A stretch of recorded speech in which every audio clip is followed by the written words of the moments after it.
Hey everyone, welcome back to The English Guys. I'm Adriano and today we're going to be having a look at 6 uses for the present simple tense.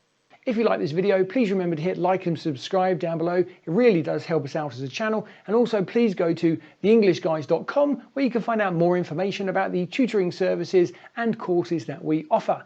Alright, let's get started. Now, before we look at the 6 uses of the present simple, let's have a look at the structure of the present simple. The first way of doing the structure is with the first person, the second person, and the third person plural, plus the base form of the verb, so no ed, no ing, nothing like that, and then an object or a complement or anything you need to complete that sentence. The second way of doing the structure of the present simple is with the third person singular, and in that case, what you do is you put s or es onto the verb. So let's have a look at some verbs we can use with the present simple. So the verb to be, we're going to use is and am and are. Some regular verbs that we could use with the present simple. For example, walk, talk, sit. There's no ing, there's no ed, there's just the base form of the verb. Some irregular verbs we've got with the present simple. We've got speak, eat and sleep. And they're all in the present tense, not the past tense. So let's have a look at some examples of the present simple tense with the first person, second person and third person plural. Our first sentence is a positive sentence, I eat pizza. Now because I is the first person, we don't need to do anything to the verb, so the verb eat sits by itself, base form of the verb, no s, nothing changed to it at all. Now our negative sentence here as an example is you do not like pizza.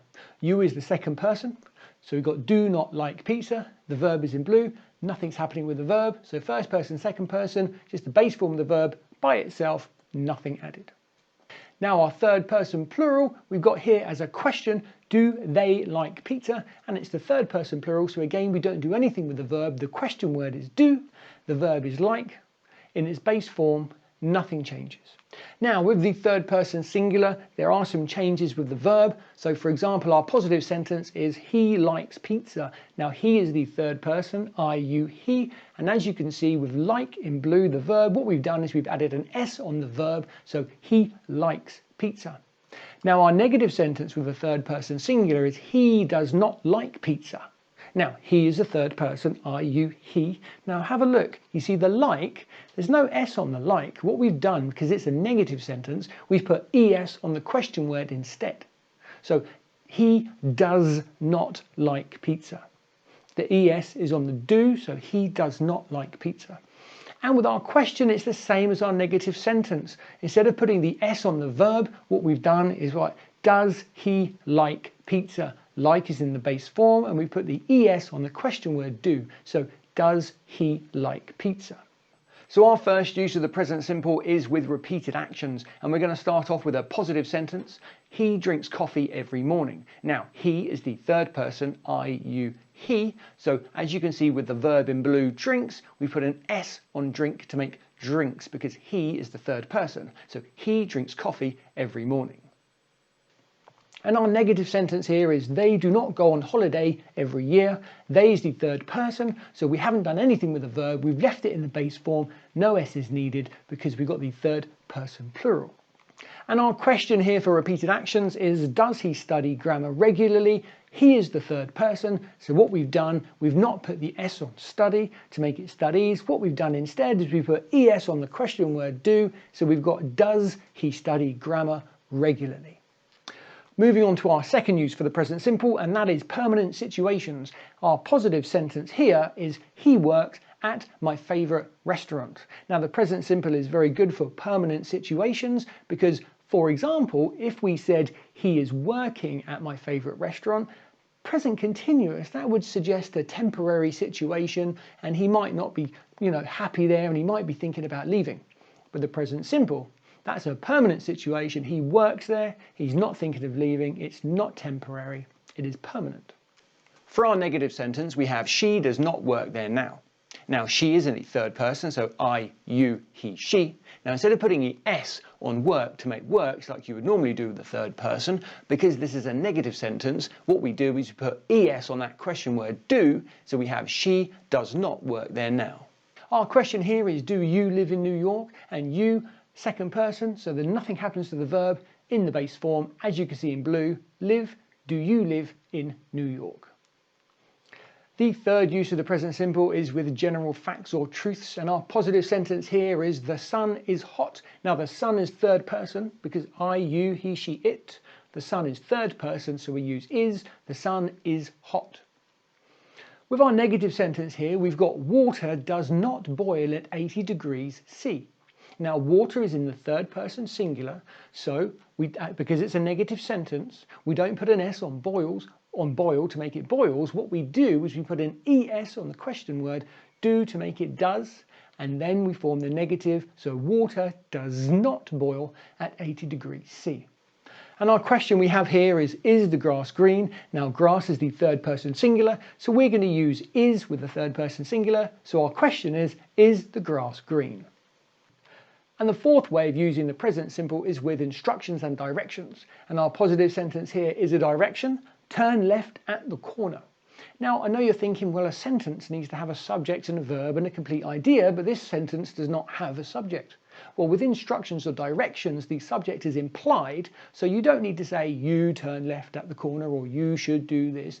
You just need to say turn left at the corner, and we understand who the subject is. Our negative sentence here is do not follow the road until the end, and again, because it's an instruction, the subject is implied, so you don't need to say you do not need to follow the road to the, you just say do not follow the road until the end. With our question here, we have an example of the third person. Does she mix the butter with the flour? Now she is the third person. Now we're not going to put the S on mix. What we're going to do, we're going to put it on the question word instead, so we're going to put ES on the do. Does she mix the butter with the flour? The fifth use of the present simple is talking about fixed arrangements. And our positive sentence here is I start work on Monday. I is the first person, so there's nothing changes with the verb, no S or anything. I start work on Monday. The negative sentence we have here is Emma does not arrive tomorrow. Now Emma is the third person, I, you, he, she, so she, Emma, right? Emma does not arrive tomorrow. Now we don't put the S on arrive because it's a third person singular. What we do is, because it's a negative sentence, we put ES on the question word to make does. So we've got Emma does not arrive tomorrow.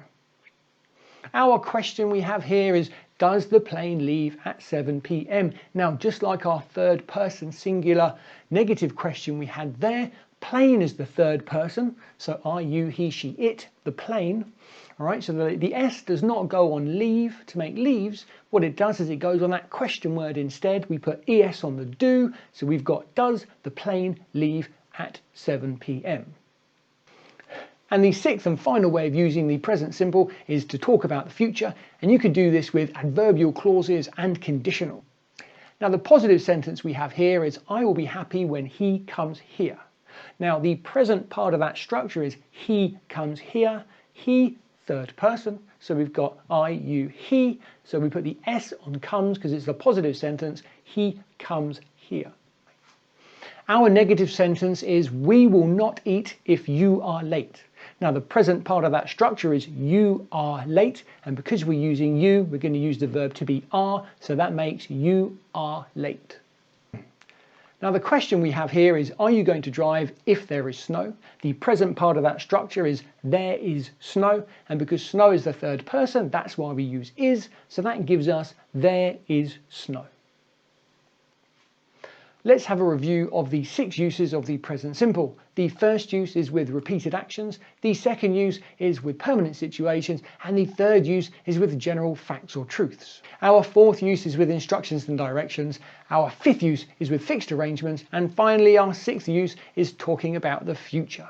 If you like the video, please remember to hit like and subscribe down below. It really does help us out as a channel, and also check out our other videos on YouTube. Plus, head on over to theenglishguys.com where you can get more information about the tutoring services that we provide and our courses. Alright, thank you very much, ladies and gentlemen, and I'll see you next time.